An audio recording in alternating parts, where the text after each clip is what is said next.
Në gusht, toka do mbas gravitetin për 7 sekonda. NASA hedh poshtë këtë teori konspirative.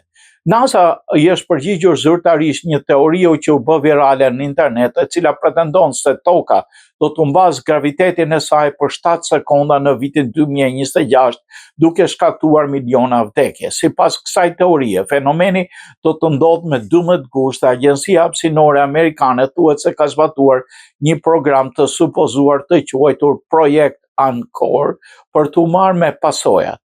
Teoria fliste për objekte dhe njerëz që do shëmben gjatë kthimit të gravitetit me referenca deri në 40 milion vdekje nga rënjet, ndërsa pretendon se NASA po shpenzon 10 miliarda dollar për të parandaluar katastrofën.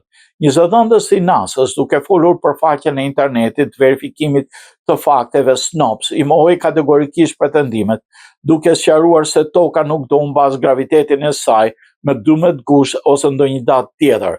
Si shpjegoi ai, graviteti i tokës përcaktohet nga masa e saj totale, që graviteti të zhduket i gjithë sistemi i tokës, bërthama, manteli, kora, oqeanet, rezervat e ujit dhe atmosfera duhet të humbasin masivisht materie e cila nuk shoqërohet me ndonjë fenomen natyror të njohur.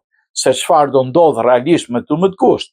Data e cituar në postime nuk lidhet me ndonjë anomali gravitacionale, përkundrazi një eklips total diellor është planifikuar me 12 gusht 2026, një fenomen që nuk ka ndonjë efekt të posaçërt në gravitetin e tokës.